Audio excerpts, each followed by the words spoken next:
Greetings, programs, and welcome to another episode of Recruit a Friend, the show where we learn about the people behind the keyboard. Today, we're sitting down with the title earner, lore lover, blog prince, raid hype man, and the biggest slay in the Windy City. Let's give a big Recruit a Friend welcome to Ilyiana. Thanks for being here. Not the biggest slay in the Windy City. Yeah, that's you. That's you. You're the biggest. I didn't know that word until we met. Can you believe that? Slay? Yeah. And you'd been on the internet? Yeah, I have. Yeah, I don't know if you've noticed, but I'm old. What a twist. Thank you so much for having me, Drex, Sean Drex. I am so excited to be here. Yeah, thank you for being here, Ilya. I really, really appreciate it. I want to jump right into it. I don't want to waste any time. Can you tell me, what was your first experience with the world of Warcraft? Okay, so you know that thing that happens in real life where you become friends with someone through another one of your friends, and then 5 years later, you're friends with the other person, but not your prior friend? Mm-hmm. Okay, so that's what happened with me in WoW. I was 10. And my sister's friend came over and was like, we got this sick game that we're going to play on the PC and your mom's not going to know and it's going to be super cool. And they both were like hardcore WoW people in 5th grade. And now here we are 14 years later and I'm still here. And one of them is in film and the other one I haven't spoken to since middle school. So really? Yes. I vividly remember making my little night elf and being told, you're 2 years younger. It's our turn on the PC. And so I got less playtime and, I don't know what happened because my sister genuinely still has an interest to this day, but like she can't play it because, to quote her, if I play it, it's the end. And I'm like, I deeply empathize with that feeling. Yeah. But yeah, there I was in 2006 making my little night elf druid as my first character. His name was Farron. I don't know what that means, but it's really funny because now it sounds like Farron from The War Within, but it was spelled I was going to say that. Yeah. Exactly. Yeah. So, 20-year anniversary to me. But yeah, so I did that. And then I repeatedly got in trouble with my mother over the years in school because I was prioritizing World of Warcraft instead of my studies. Mm-hmm. And then, through all the back and forth with her and whatever, I maintained a connection to the game. I was just kind of always, WoW called to me like the second I saw like those two Draenei on the cover of Burning Crusade. I was like, ooh, I like those guys. They're weird. They're fun. And here I am to this day. So it was just a day in a little suburban Illinois house and many sleepovers and many arguments with my mother later. Here we are. I love it. From Shermer, Illinois to Dornagal, Azeroth. That's literally. I think I just came up with the title of this episode. Yeah, and every other place in between where I lived because my dad was a military guy.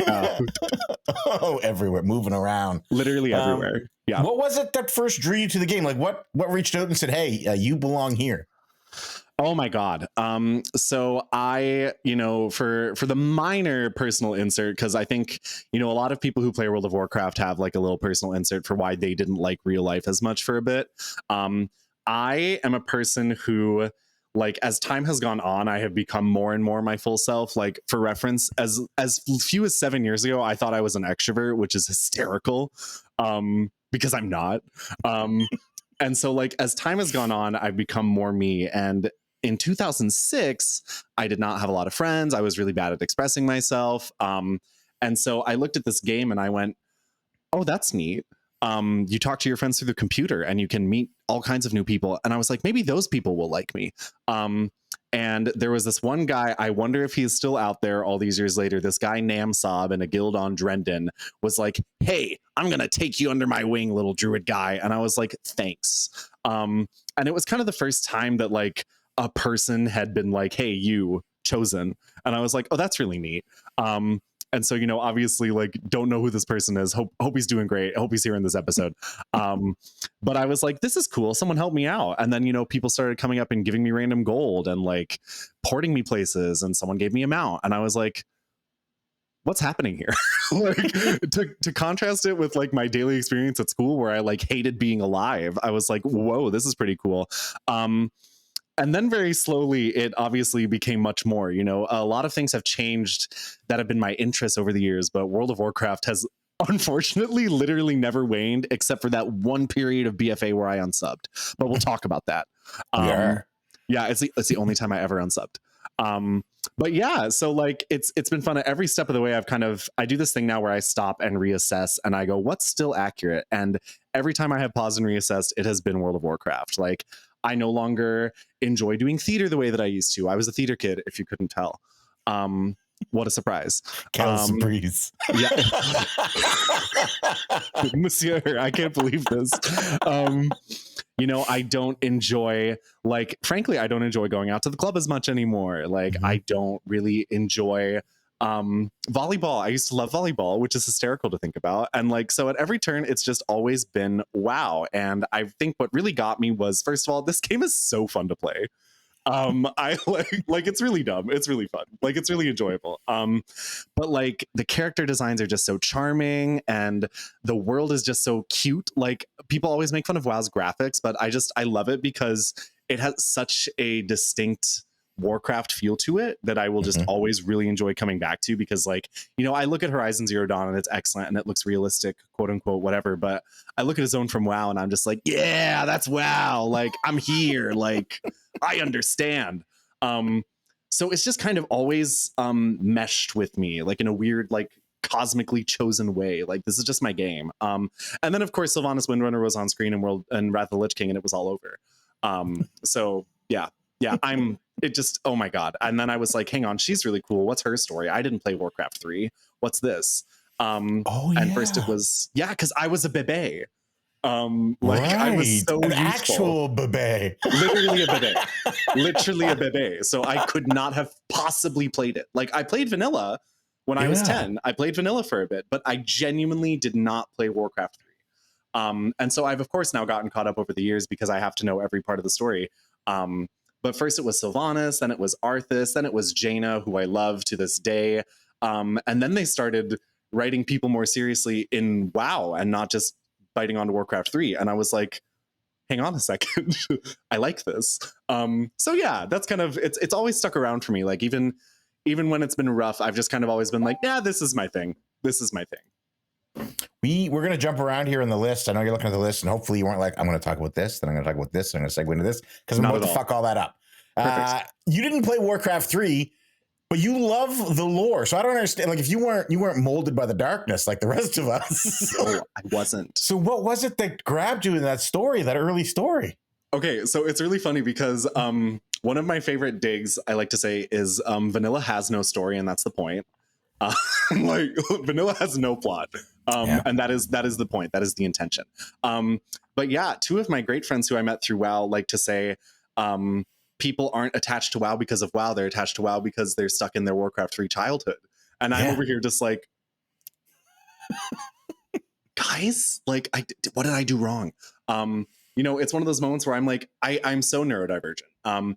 And so I was really gripped by Warcraft does a thing that I really enjoy where it genuinely like writes. Have you played Final Fantasy 14? I forget.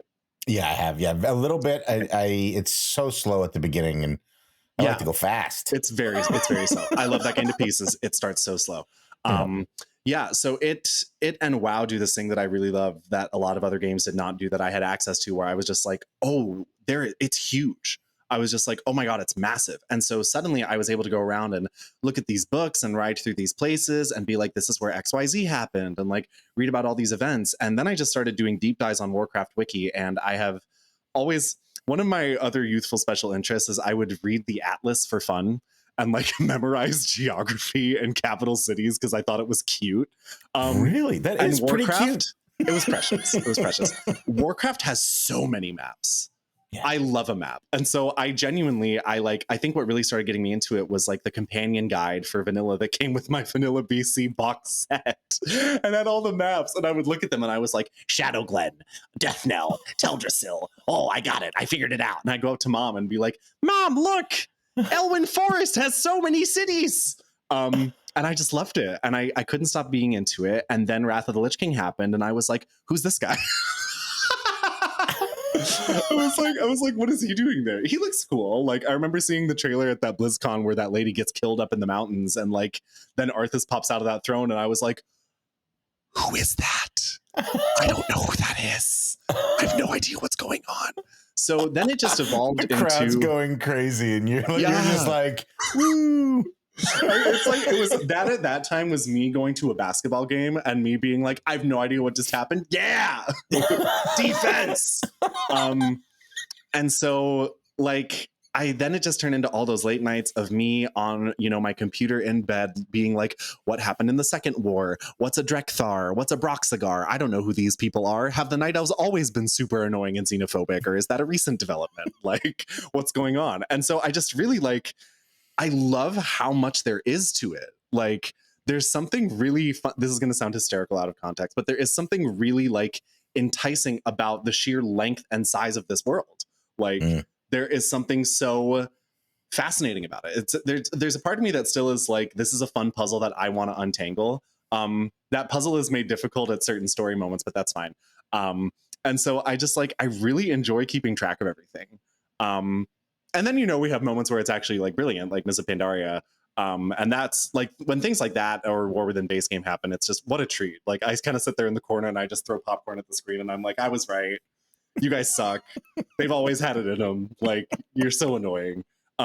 So yeah, that's kind of I just got so into the world. There have been several expansions where world building has been excellent and bountiful and vivid, and there have been some where it hasn't as much, and that's fine. But the map of Azeroth is just always so fun for me to look at. I'm just damn, that's huge. And there's I haven't felt a game this way where I just have been so enthralled by what they've made. Someone put every little tree in Ardenweald with their entire heart and soul, and that meant a lot to me.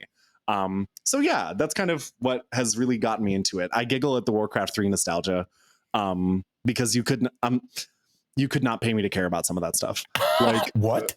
Some of it. Most too much of my personality is tied to that game.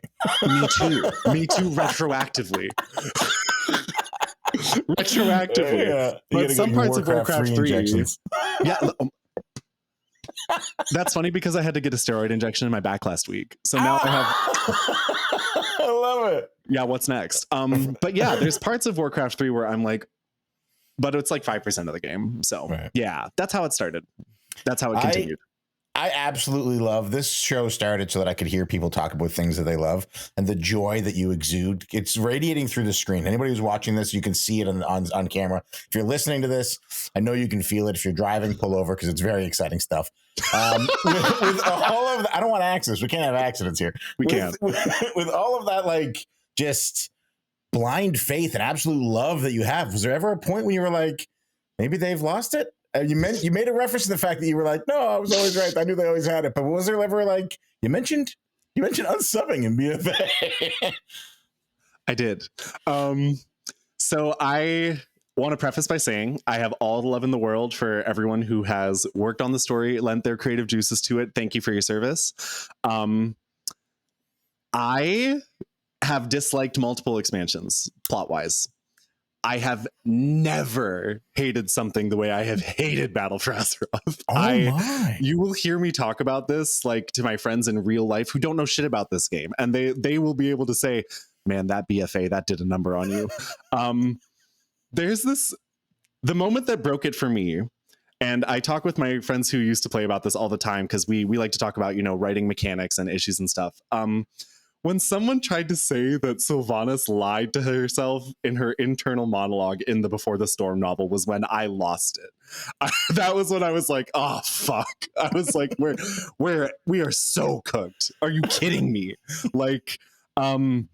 Because no one lies to themselves in their internal monologue. It's called an internal monologue. So we had that. We had the 6 billion different plots going on. We had some of the worst pacing known to man. We had whatever 8.3 was. What was that? So I'm going to be spicy because I know people won't like this. BFA is my least favorite expansion. Mm-hmm. I had problems with Shadowlands. Of course, Shadowlands is world building, franchise destroying, of course, from a lore perspective. BFA is really the prime evil for me.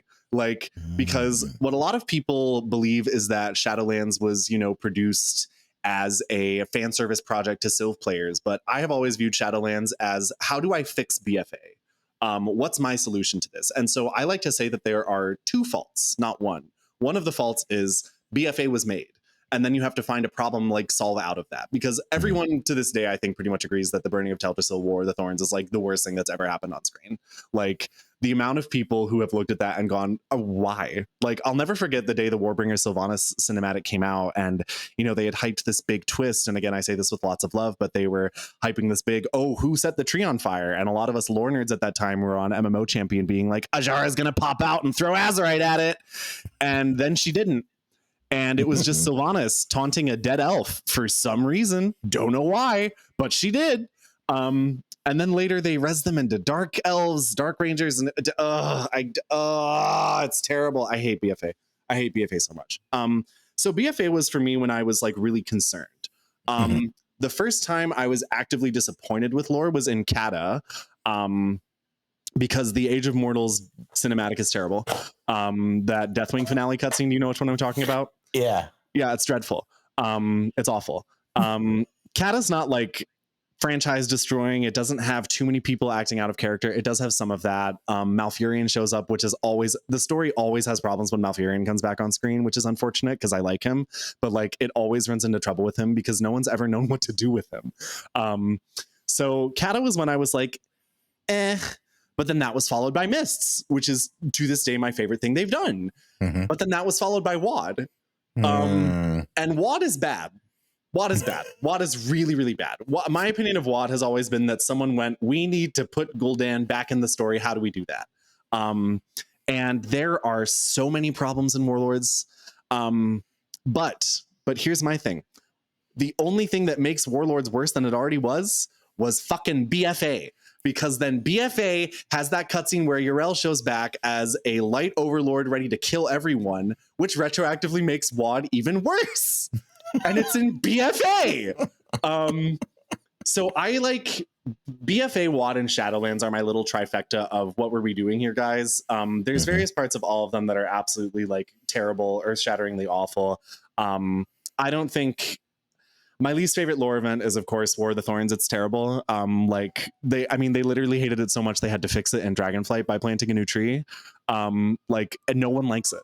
No one ever enjoyed that event. Please pardon the ambulance in the background, by the way. No, they're coming. They're coming for BFA because you just murdered it. I wish. If I could do anything, if I had superpowers, if I could Thanos three things out of existence, three things. It's okay. Three things. It's like multiple diseases, nuclear weapons, and BFA. That's a hell of a list. I hate BFA. Obviously, those are not things I'm equating, but like BFA is just, it's caused me so much upset. Like, it's just terrible. Like, Zandalar is so offensive. It's a Black Panther ripoff. Like, it's not well done. Vol'dun doesn't need to be in the game. It's like, what? I'm supposed to take these tiny snake men seriously? Like, what are you doing? Like, it's terribly paced. It's dreadful to look at. Like, they try really hard with Nazmir, but then Zuldazar also is the land of glacial pacing. And then, Rastakhan just dies. And that's that. And then like Kultiris tries really hard because Drustvar is, this is BFA, man. It's like Drustvar is one of my single favorite zones in the entire game. And then nothing happens. And then you're like, wow, Derek Proudmore, what's going on with that? Nothing. And then there's a cutscene where Jaina says that beautiful, is he the bomb this time? And then nothing happens with that plot. Great line. Nothing happens with that plot.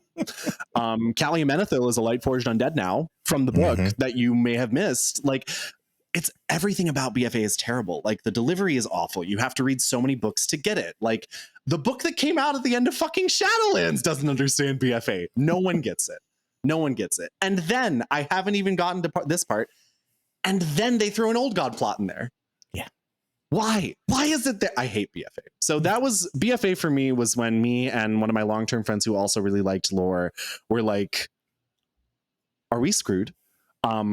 And so I will follow up. You haven't asked, but I am going to follow up, state that my faith began being restored because Dragonflight had a lot of really lovely moments. Dragonflight is not without its problems, but I was really happy because Dragonflight did what needed to be done at that moment in the story, which was don't take any big risks, do something everyone likes, pick some characters that people enjoy hanging out with. Like, let's just have something very normal, very fun. We're just hanging out. And it accomplished that mission beautifully. And now, of course, we're in what will probably be my favorite lore expansion ever, in a 3-part saga with Chris Metzen walking back in and saying, "Nope, I'm back." And that has played a big part for me. I think, not to be like a fanboy too hard, but that man walking on stage at BlizzCon and being so excited and repeatedly saying, "I'm not screwing around with the plot. I care about this. I'm taking this seriously." So yeah, that was a really big turnaround for me, and it's delivered. It's been excellent. The War Within has been phenomenal. I have like had such an unbelievable experience with this level up so far, and I can't wait to see what's next. So I'm really looking forward to the reveal that Belladar is actually Gul'dan. I'm kidding. It's a chrysalis for Gul'dan. Oh my god! What's that? It's the jailer with a steel chair. I love it. I want to talk about how War Within has hit and landed. How Dragonflight started to bring you back, because you came out of that darkness that was that trifecta: BFA, Shadowlands, and WoD, and you were like, okay, things are rough. Dragonflight lifting you up. War Within obviously igniting that fire inside of you. We can all hear it. But you decided, I need to share this with the world. I want to spread the word of Ilyiana. I need to get this out of my face and onto the page. And you started a blog. I started a blog. It's my passion project. I did, yeah. So this was also kind of in tandem with Mr. Christopher Metzen walking on that stage and saying, "I'm not screwing around." And I was like, oh my God, they locked in. Should I also lock in? Because in my many guilds that I've been in over the years, I've always been kind of the point guy for like, what happened there? What did I just watch? It really, like, I began seeing this as a path around 5 years ago because my GM at the time watched the Shadowlands announcement cinematic and was like, what was that? She was like, what was in the sky? I have no idea what's going on. And I wrote her a 2,500 word brief on how Shadowlands happened. You can't call it a brief if it's 2,500 words. You wrote her a 2,500 word long. I see your point. I wrote a twit longer. I see your point. That's authorized. And I was like, that was really good. And then I was uninspired because 8.3 happened. And so I was like, well, if the dev team is locking in, maybe I should also lock in. And so I was like, if I've always been the point person, if I've always been who, you know, people who don't play the game message and ask what's happening in the plot right now, like, etc. So I kind of got inspired by 3 really awesome people. So Chris Metzen, who is lovely. I just love that guy. And then 2 folks from Twitter. So there's Porter Gage, who now writes articles for Wowhead, and I've been looking at his Twitter account for years. And he's also played 14, and you know he's got great opinions about both games. Great opinions. And so I looked at that guy's account and was like, he writes about lore. That's cool. And then of course you're familiar with Ian Bates, Red Shirt guy, I'm sure. Yeah. Watching that man clock Metzen's lore in his own face at a BlizzCon Q&A line was a core memory for me, as the kids would say. Something was unlocked because I've had many moments where I've been like reading the text. There's one in War Within that we'll talk about that I have to drag them for a little bit. Sure. But I've had moments where I'm like, I know your game better than you do. And so I was like, I'm excited. I like joy. I want to write about this. Let me do this. It's kind of all come along with this Warcraft renaissance that happened with me starting in Shadowlands, where, you know, I left my long-term friends and family guild and got back to high-end cutting edge rating. And then started doing Mythic Plus, which led to titles, which led to, you know, et cetera, which led to streaming on Twitch. And, you know, suddenly I got affiliate a month into it. And I was like, what's happening here? Like, this is weird. And so it turns out that World of Warcraft is not only something I like, but is something other people like. And why shouldn't we all get excited about it if, you know, the rest of the world is that? This is what I'm excited about right now. And there's also 2% a little gotcha on my mom because she said, you'll never make money off this. And every time I get a check from Twitch, I just send her a little picture and go, it's money from World of Warcraft, Mom. And she's just like, you're right. It's okay. It's all right. So yeah, I basically wanted everyone to be as excited as I was, and have a resource with which to do that. So, you know, my blog is, of course, I've done the, you know, the articles leading into War Within. I've done many recaps because a lot of people were like, who the fuck is that elf lady? And I was like, here's Xal'atath, one of the best things to ever happen to the game. Here's Illyria, one of my favorite 1,000-year-old women. We got a bunch of 1,000-year-old women in this game. We got a ton. It's a big list. Their skincare routines. I need to know. They just bathe. I assume it's the blood of children. It's got to be like, in other words, the well of eternity. Yes, correct, yeah. correct.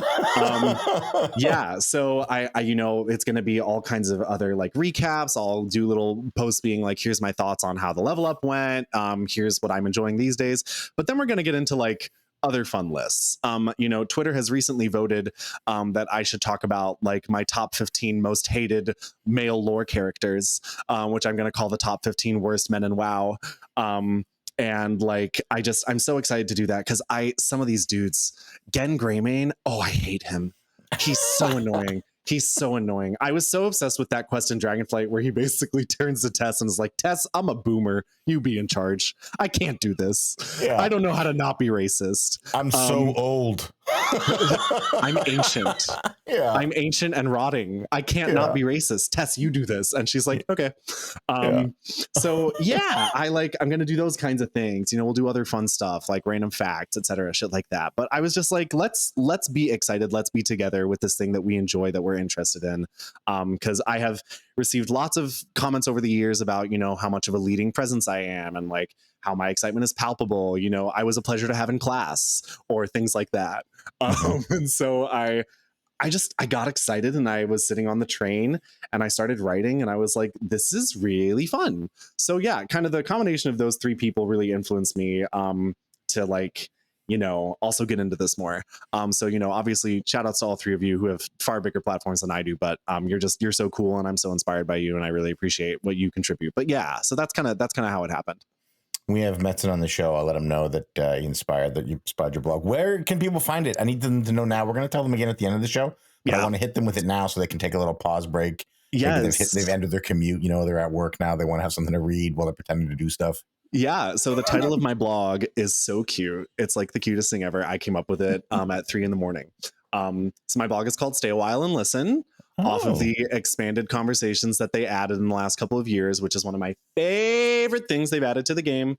It's literally I would like to opt into more character. Thank you. I like it. So you can find my blog at stayawhileandlisten.org, no spaces. It is .org because .com was not available. And I love the appearance of my lore nerd-isms being a .org. Like, that's fantastic. So that's where you can find me. You can also find me on Twitter at nerf_fire_mage. Because that's where I am. And I'm just on there yapping, saying, here's a post, like engaging with funny quote tweets about the various silly spiders we've met in Ashkahet, stuff like that.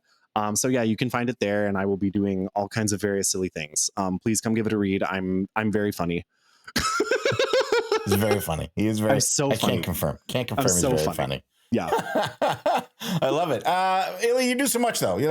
You're obviously very passionate with the lore. You mentioned that you got back into high-end rating and Mythic Plus. When we first met, you were just Ilyiana, the god tier blaster who shall not be approached.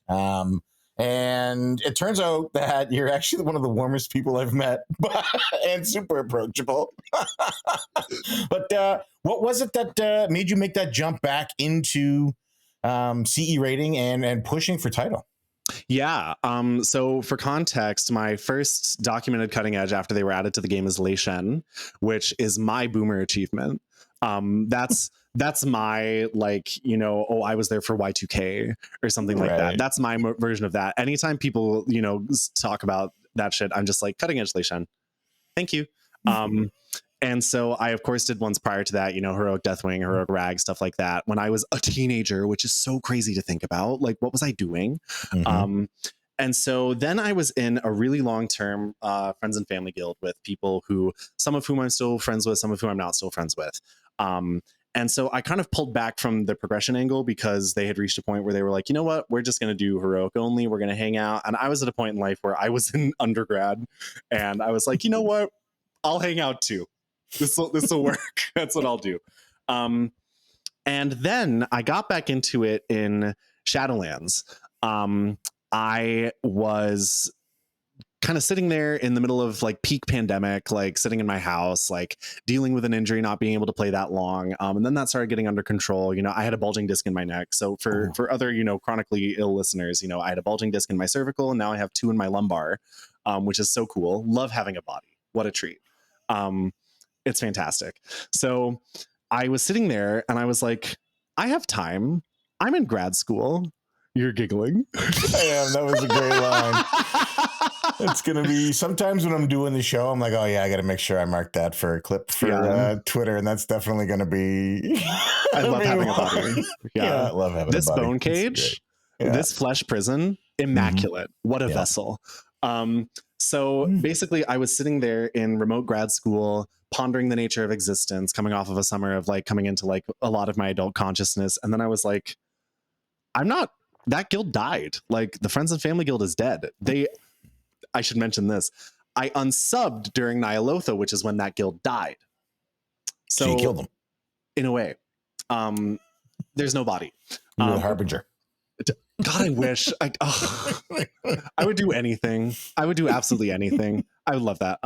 So in this guild, in BFA was kind of asked to. We were getting back into Mythic after a tier off in Antorus, and I was asked by the GM, we can't do it without a healing lead.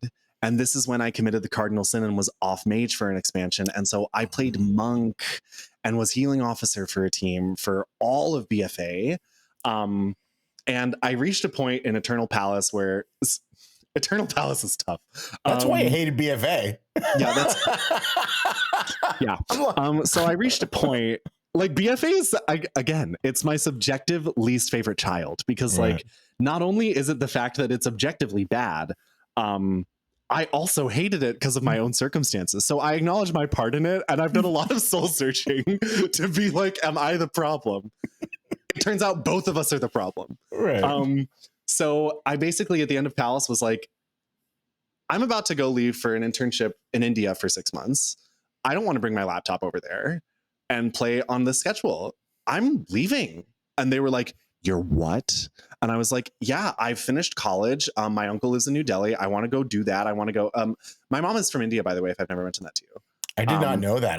We're definitely going to ask about, it's going to be nothing Warcraft related. I want to know what India for 6 months was like. It was amazing. Yeah, we'll get there. I was sitting there in a lockdown with my uncle and the dog. Incredible. But so I was like, yeah. You were in India during COVID? Yes. It's my favorite story. Wait, I'm going to tell it right now. Okay. Super isolated. So, unbelievable how isolated I was. So I'm going to tangent, but I know where we're going back to. Don't worry. So I'm sitting there. The country goes into a full lockdown. You cannot leave. And I'm in my uncle's flat in New Delhi. And I'm like, what do we do now? And he's like, better watch some TV. And I'm like, okay. So my uncle's like, let's watch all the Marvel movies. Let's watch TV. Yeah, he's like, that's what we're gonna do. This man is 65, but he parties like a frat boy. Like he's terrifying. We stayed up until 5 a.m. every day. Like he was such a bad influence. The dog would be looking at us like, are you guys good? Like what's going on? Like it was so funny. He would just be staring at us from the floor like, can you go the fuck to sleep? Like I'm tired. And so I'm over there and it's May and I've been in a lockdown for 2 months and I'm like, I'm never getting home. This is crazy. So I called the embassy, the US embassy, the government in New Delhi.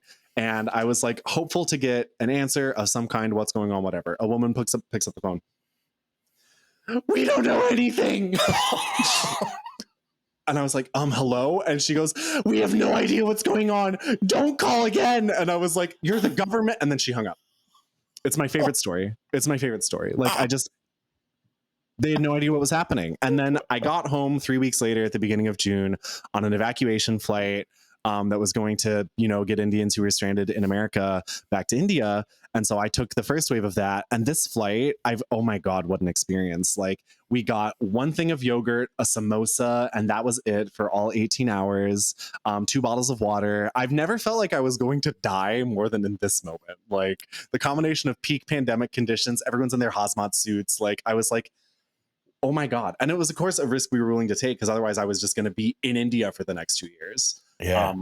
And so we did it and it was a whole thing, but like that call to the embassy is such a moment for me. Like that government employee just being like, I have no idea what's going on. Like meaningful. That was a microcosm for everything that was happening during BFA at Blizzard. Literally. I can't escape BFA. It's everywhere I go. We don't know what's going on. Don't call here again. This was so crazy because I brought my laptop just in case.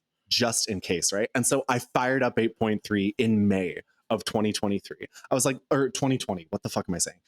So I was like, let me check this out. Hated it. I was like, I knew I unsubbed for a reason. This dog shit game. I hate you. I log into a 2-hour cutscene to unlock my fucking cloak and corruptions and bullshit. And I'm like, what the hell is this? I go do Nyalotha. It's terrible. It's so Nyalotha is a raid I hate because not because of one awful boss. It is so offensively mediocre the whole way through. It's so upsetting. Like, oh my God. Like you can't, the average player has no idea what happened on any of those bosses except Dark Inquisitor Xanash because she was the soccer boss. The average player is just like, I was there. It was corruption. It was fun. That's what I did. And I'm like, great, good for you. That place sucks. And so then I unsubbed again before Shadowlands because of course Shadowlands was laser targeted at me.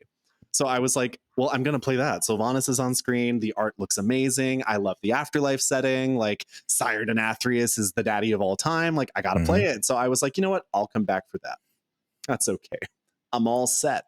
But yeah, so I came back after that big break and I met this really cool guy who was doing a startup guild and that ended up not working out. But then I found Seraph on Mal'Ganis, who I still have a lot of friends from. And I was like, okay, I'm back. This is, I'm going to do this. Like I was no longer chained to, it sounds really cliche, but I was no longer chained to, I'm in this for my friends and they're not as good as I am. So I'm going to be back with them. It was me being like, how far can I go?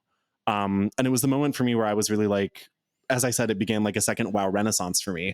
And so it's been really cool because that, first cutting edge back in Sanctum of Domination was at like world 1800.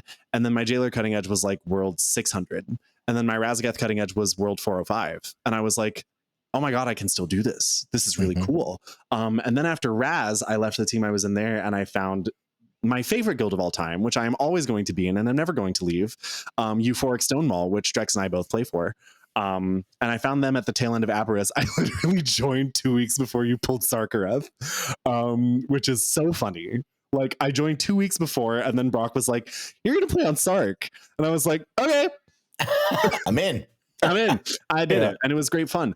And so it's been like so cool to find not only new like competitive peaks in rating, but also in keys. Someone who I'm no longer friends with, but I thank him for his many lessons and all the time he gave me from Shadowlands to Contemporary was a friend of mine who was like, you should start playing Mythic Plus.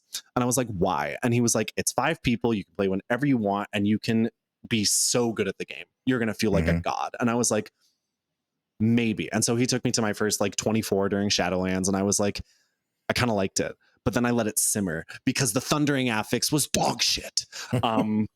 And then they did that Mythic Plus overhaul in 10.1. And I was like, hang on a second. And then I joined Euphoric. And a friend of ours, Dottie, who is the tank for my key group, was in guild chat and was like, you want to come farm some aspect crests with us?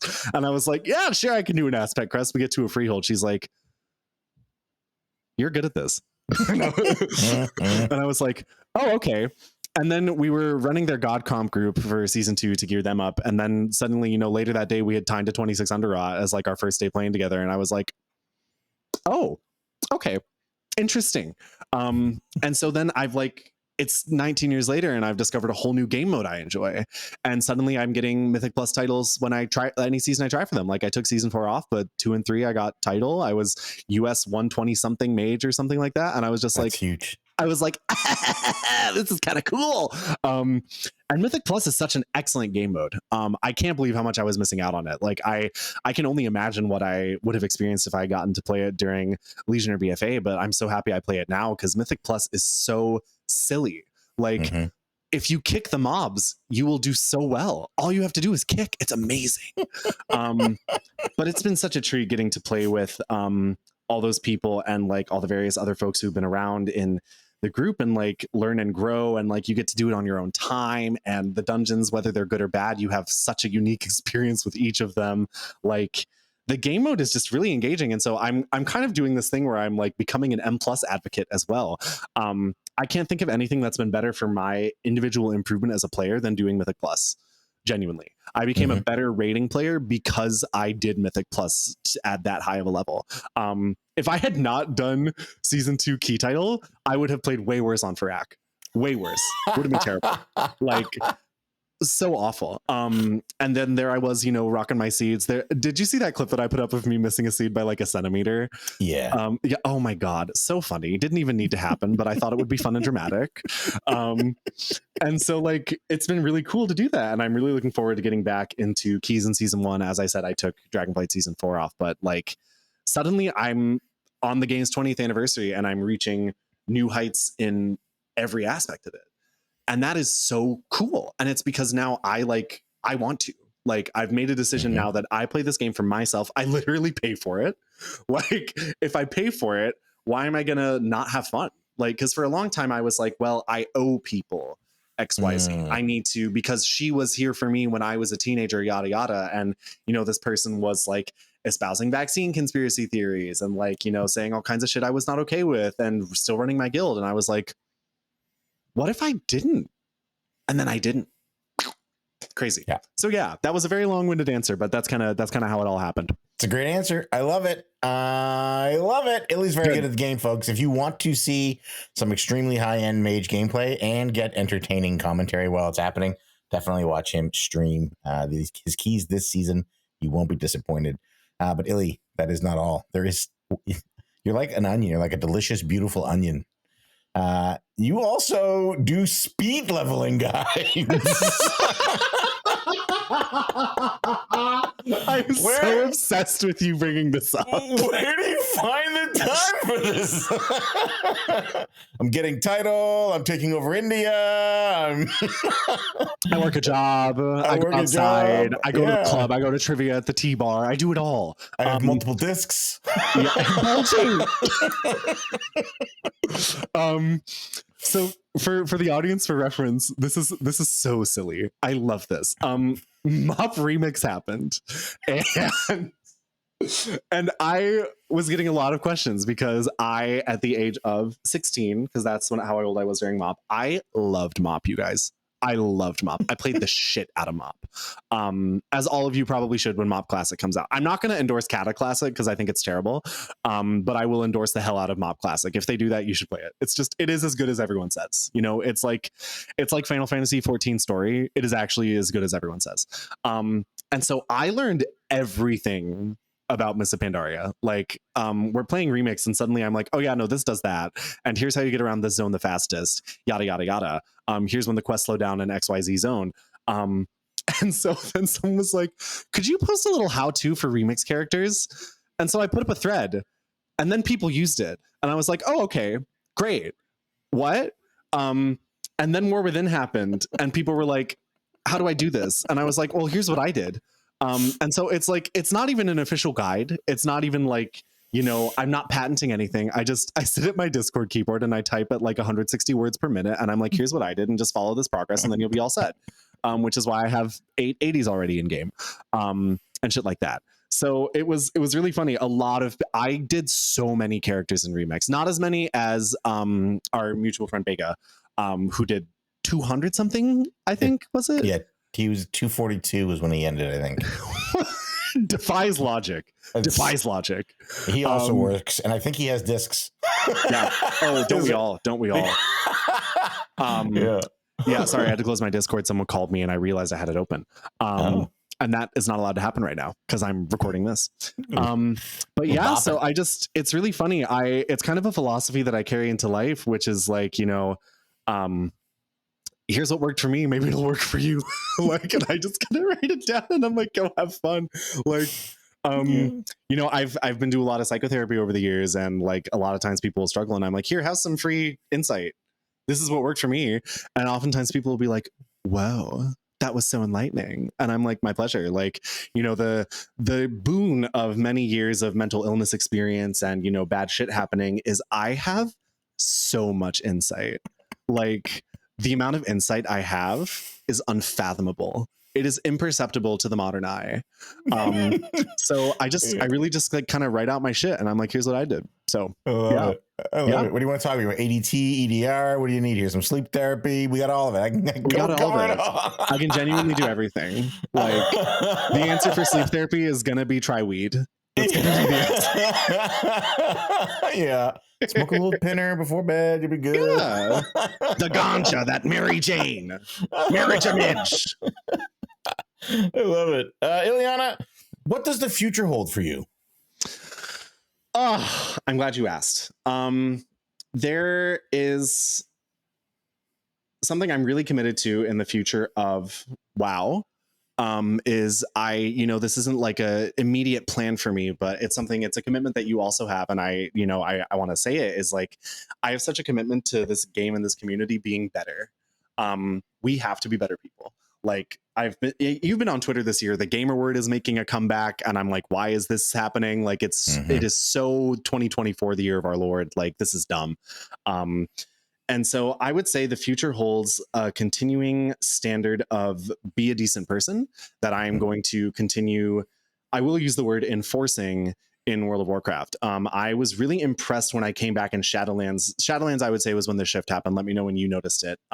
Suddenly guilds were advertising when I was applying in Shadowlands, no bigotry, no racism, no homophobia allowed. And I was like, we say that now? I was getting slurred in BFA. Like, still, like, I was still getting asked all the time, are you gay? Are you gay? Are you gay? Wait, are you? Maybe? And I was like, and now, like, because we shouldn't give a fuck. Like, I don't need to give a fuck.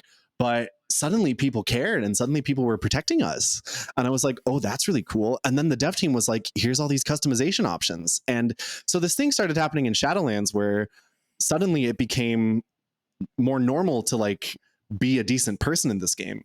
You know, you're no longer required to be cool by like being mean to people or saying all kinds of other awful shit. And so my future in WoW is going to be centered on making this a safe, inclusive space for everyone to play, have fun, and enjoy this video game. And that's always going to be something I'm going to hold. There's zero tolerance for any kinds of harmful bullshit. Like you just have to stop it. Like, so, you know, by the gamer word earlier, I meant the R word is back. Just, you know, call people out when they say it. That's dumb. There is no need to use that word. There's zero. You can say what you're trying to say in any other way, right? Yeah. So I'm going to do that. I am so excited for season 1 to start, or have already started when this comes out. You know, we will be entering an 8-boss raid. We're going to get so killed by Silken Court. Silken Court is going to murder everyone. We're so dead. I'm really excited to get back into keys with my key group this season. I'm less excited about the dungeon pool, but I'm very excited about the game mode changes. But that dungeon pool, that's going to be a fun one. It is certainly a pool. And that is not a Siege of Borealis joke. No. But it is one of the pools of all time.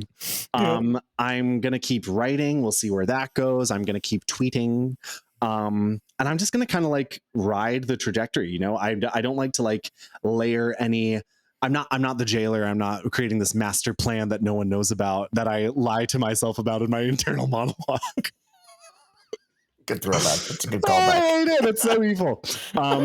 So yeah, I'm really just going to kind of keep doing what I'm doing, and we'll see what happens if I want to take things in a different direction. If I decide that I do want to have my face cam on when I stream, you know, high keys, maybe I'll do that. But yeah, I'm really excited to like keep enjoying where we're at. Like the future currently holds a lot of just like continuing to do the same and like really having fun. And that's really neat because I pay for this game. Yep. I like that. I like that statement of, you know, it's the camper's mentality, right? Leave it better than when you found it. Absolutely. And you encourage what you tolerate. So even if you're in a guild and you're like, I don't believe those things, I don't agree with those things, but you're just sitting there while other people are just spewing it. Just leave or tell them to stop. Like you gotta speak up. We can't like if you can say that you don't tolerate it, but you decided that it wasn't a deal breaker. Yeah, exactly. Yeah. You decided that can happen. Right. I'm fine with that. And there has to come a point where we get over this perception of, oh, I don't want to upset. I don't want to ruffle feathers. Do it. Ruffle feathers. Make a scene. Like one of the reasons I really love Euphoric is I know that I'm in a place where if something ever happened, I would message the raid leader and be like, I'm uncomfortable. Help. Because in a previous guild, she would. Yeah, she would. There would be blood. And like, I was in that previous friends and family guild, and her philosophy was I can't kick them until they say something in public to you. And I was like, why? Like, it reminded me a lot of a mentality that I had to deal with a lot growing up as a, you know, of course, growing up as a gay kid, because where the teachers wouldn't do anything until they saw it happen. And it's this mentality where we decide I've dictated that person's experience, right? I've decided I don't believe them. I've decided it's not as bad as you say it is.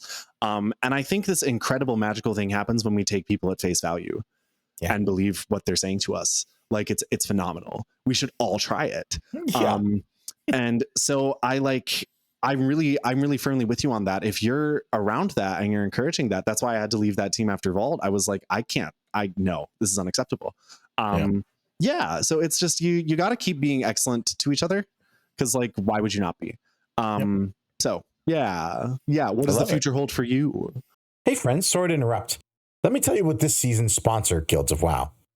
Simplify your guild management with seamless Battle.net and WoW API integration for all game versions with flexible viewing options that include Google Sheets integration. Use cutting-edge tools for roster management, event planning, and recruit automation with their advanced Discord bot and in-game add-on. Join over 110,000 accounts, 10,000 guilds, and 2.5 million characters thriving on the platform. Customize your guild page, showcase moments, and boost your online presence with custom domains and Twitch integration. Stay ahead of the curve with Guilds of WoW today. Oh, well, for me, the future holds these 10 questions that, if you're ready, I would like to ask you now. I would love to answer these 10 questions direct to Sean. It's going to be so confusing for you at Raid on Thursday. You're going to be like, who are you? Ilyiana, question number 1. What is your favorite word? Fuck. Wait, that's not your favorite curse word, just your favorite word. Oh, it's still just fuck. Okay, all right. Oh, yeah. Best word Can't ever. wait till we get the curse word. I think I know what it'll be. Yeah. Question number 2. What is your least favorite word? Ointment. See, this is an upgrade. This is an upgrade. It used to be moist, but that's trite. That's been done. That's been said. Yeah. There are plenty of people who don't like it. Yeah. Ointment is like a creepy, gross word. Yeah, it's bad because it's got like the initial phonetic sound of moist. Yeah. But then it gets worse. Yeah. It does ointment. A BFA. It starts bad and gets worse. For legal reasons, 8.3 might be my favorite patch of all time. But question number 3. Guys, did you know that Sean and I are going to have a fight after this in our DMs where we talk about 8.3? It's true. Question number 3. What sound or noise do you love? The sound of... This is so funny. I love the sound that World of Warcraft makes when you kill a boss with the in-game UI, the little like when you kill a boss. I love that sound. I feel so accomplished. I'm like, that's awesome. Like, I did something. I killed a boss. That's cool. I did this. I did this. Question number 4. What sound or noise do you hate? An unexpected door closing will ruin my day. Oh, like yeah, because really loud. Like, yeah, or like if you're home alone and you hear a door close, that also would suck. Who is here? What is going on? What are you doing in my house? Like, oh my god, it drives me crazy. It's so upsetting. Yeah, that's a good one. That's a good one. Question number 5. What is your favorite dungeon? Okay, so you know how I spent this whole episode ragging on BFA? If you say Freehold, I'm walking away from this chair. My favorite dungeon is Waycrest Manor. Oh, first of all, that's a great answer. And second of all, it's okay to like things that are inside things you dislike. Yeah, Broken Clock, right twice a day. Like, amazing. Like, BFA made so many points. Dungeon. I love Waycrest Manor. When that was back in Dragonflight Season 3, I was crying. I got snout smacked again. It was beautiful. I love Snout Smack. What an ability name. You walk into that dungeon, you see the piggies, and they're like, Snout Smack. Yeah. Like, that's awesome. Yeah. And it was when it came back, it was in its best form because the doors were just open. There was no like, I wonder if we're going to get the good door, or if we're going to have to go run a Taldazar. Yeah. What's really funny is, Waycrest Manor was actually Shadowland spoilers the whole time, because you would be in Waycrest going, the door opens. Oh, boy. That's a Fate Scribe joke. Sorry. We hit our quota. We're supposed to get one Fate. We're contractually obligated to have one Fate Scribe joke an episode. So we've hit it. Grim Portent. Question number 6. What is your least favorite dungeon? Siege of Borealis. Ooh. Siege of Borealis is the prime evil. I hate that place. There is nothing good about it, and it's back. It's unfortunate you didn't play 8.3 because Siege of Borealis and 8.3 with the Awakening affix was actually kind of good. I know. You could skip like all of the garbage. And now I have to do it with no Awakened affix. Yeah. I have to play that. And always the Alliance side instead of the Horde side, which was better. That dungeon's terrible. What, like, I understand thematically why it's back. That last boss, Vic Goth, is awful. That's terrible. In a dungeon full of bad bosses, that boss is awful. Like, why am I platforming? Why is this a platformer? I think they did fix it a little bit. It used to be really, really bad with the tentacles through the beta testing. There was one point, so that it was a Demolisher and a Gripper are up. You kill the demo, you kill the Gripper, you kill the second Demolisher when it spawns, or hopefully you do it before the second one spawns. Mm-hmm. And in the beta one week, they were like, what if we just put them all up at once? Oh, God. So we zoned in and we ran up. There's like 2 demos and a Gripper. And I was like, well. This was a fun test. Yeah, I don't know what the fuck they want. I'd like to go right now. Ship me out. Yeah, I've had enough. Yep. I would like to provide a disclaimer. There are other dungeons, and like as usual with WoW players, there's a difference between what I think is the worst and what is my least favorite. And since the question was my favorite and least favorite, subjectivity applies. That's right. But Siege of Borealis, it's SOB for a reason. Yep, it sure is. Question number 7. What is your favorite curse word? Fuck! I used my context clues and I saw that coming. A twist. I tried to emphasize the delivery that time, so you felt that it was a curse. I did feel it more that time. Excellent. Perfect. Question number 8. What is your favorite raid? This was so difficult. I love so many raids in this game. I'm going on a quick soapbox about how the raiding in this game, with few exceptions, is so excellent. I love it. It does, unfortunately, have to be Throne of Thunder. Throne of Thunder is so good. The amount of mechanical innovation that is in that single instance is unbelievable. Like, that instance is so impressive. They do so much shit that they've never done for the first time. There's never been another boss in this game like Dark Animus. It's terrible, but I don't care. There's never been another boss in the game like Horadon or like Tordos, G-Kun, you name it. Like, all these encounters and the creativity in that instance is just... And then you top it off with Lei Shen, who's like the best guy ever. Like, it's phenomenal. So there's one thing Max said once while he was doing rankings, that Nighthold is the Zoomer answer for best raid ever, and Throne of Thunder is the true answer. And I'm inclined to agree, because my number 2 is the Nighthold. That tracks. Yep. A random truth from Max. Yep. Random. Question number 9. What is your least favorite raid? Nyarlathotep. Oh, yeah, I guess we probably could have seen that coming. Unfortunately. It's a shame. It's like, I mean, I know it was Mott was such a good fight. Bro, I played a mage in that patch. I was back to mage. That's sick. Great. See, here's the thing. Here's the thing. If we're going to complain about damage stops in Sanctum of Domination, we have to complain about them in every raid. But no, because it's Shadowlands, I have to complain about one thing that I can latch on to. Anyway, I'm fine. I played a prop paladin and I got to kill Mott before they fixed the bug that let Holy Shield one-shot him. Oh, wow. How was that for you? It felt pretty good. I can only imagine. The damage meter is like normal, and then it's just like tank. Okay, I know you're asking me the questions, but I have a question, because I did not gear up properly in 8.3. I did Heroic Naya and I was done. I got my AOTC and I was like, kill me. Gameplay wise, with full corruptions, once everything was fixed like 6 months later, fun, not fun? What was it like? I actually genuinely enjoyed Nyarlathotep. Yeah, I thought it was a great fun. I had just come back. I came back to the game for it was the Shadowlands launch trailer actually brought me back. I had taken a 10-year break from the End of Wrath to Shadowlands. So I came back. It was like 8.2. It was November 11th, 2019 was when I came back. And I leveled from the end of 8.2. So whenever the launch trailer came out, would have been November 6th, I think. Yeah. So from then until 8.3, I was leveling. And then 8.3 hit, and I was like, okay, let's raid. Okay, let's start Mythic Plus. Oh, raid was fun. Okay, let's get AOTC. Okay, AOTC was fun. Okay, let's go Mythic.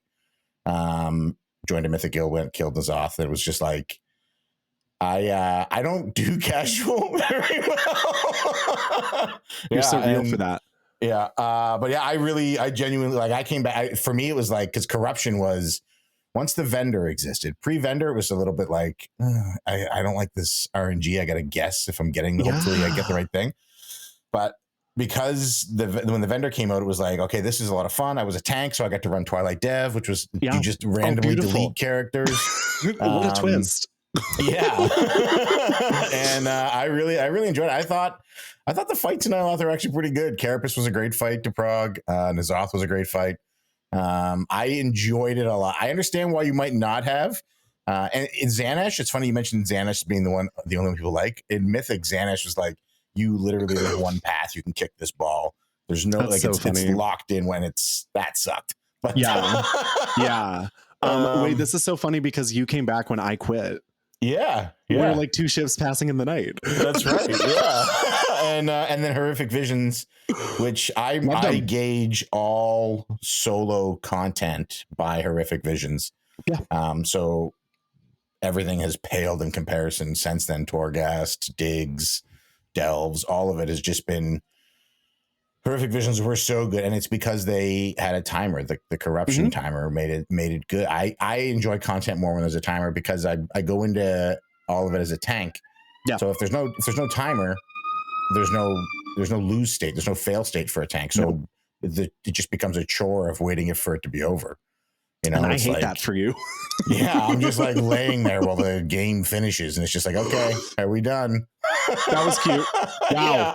I can't die. Nice. Yeah. No, Horrific Visions are excellent. Absolutely. And as you said to me, 100% you are so valid, because one of the other things I'll name in my subjectivity for BFA is, if you did not sheerly burn out on that 8.0 launch, like people who came during 8.1 or 8.2 or 8.3 because they were like, oh my God, Azshara, oh my God, N'Zoth, and they came back, they had way more of a penchant to be able to enjoy it.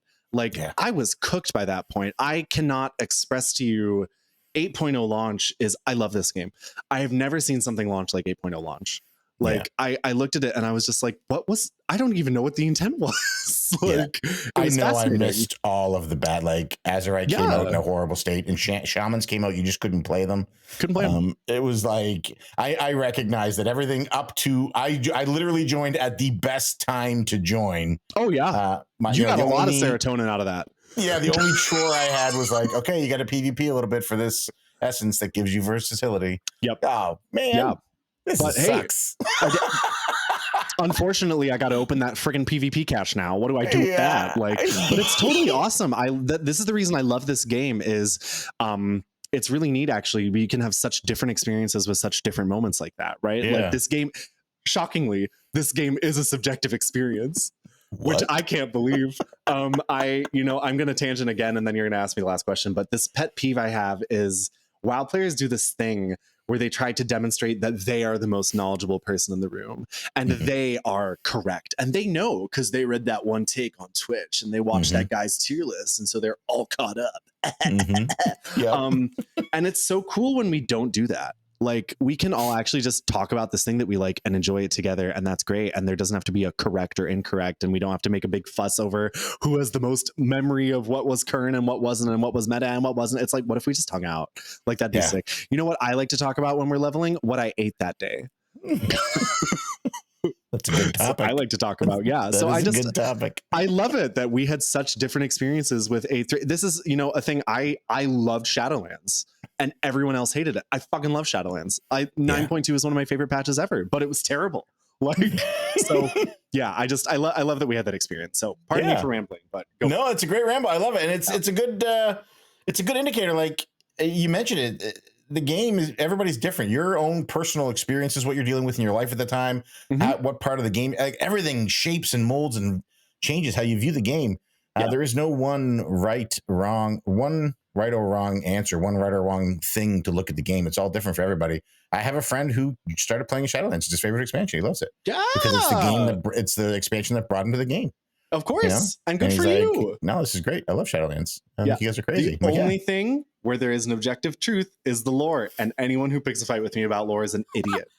Well, I have this book written from the Titans' point of view. Ilyiana, if Azeroth was real, where would you call home? Revendreth. Ooh, I that's a have first. to be a tango vampire.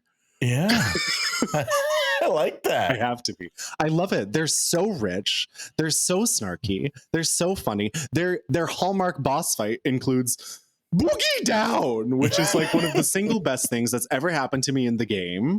Like, I want to be there. And it's so edgy and creepy, and you get to have like tango vampire orgies, and half the country's probably fucked Sire Denathrius, which is like a dream of mine. So anyway.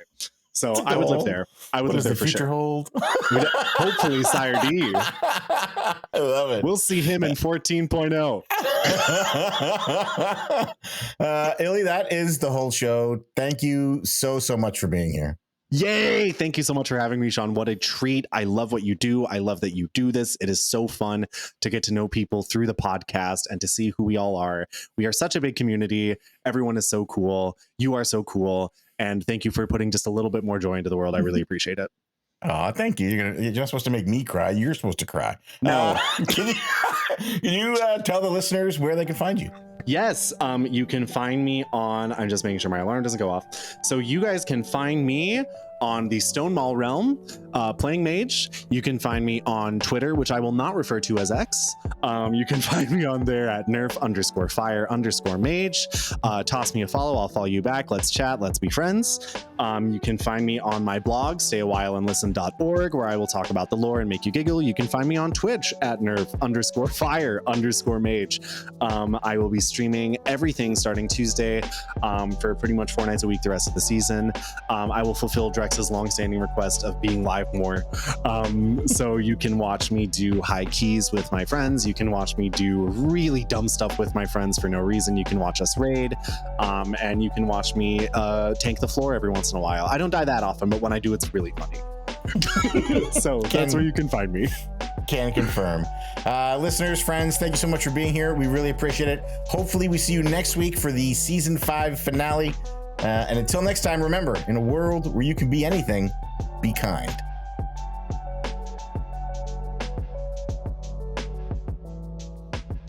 Thanks for joining us for this episode of Recruiter Friend. You can find us on Twitter at RAF_podcast and everywhere you find podcasts as Recruiter Friend. If you'd like to support the show directly, you can find us on Patreon, where you'll get all episodes early, as well as some fun behind-the-scenes perks.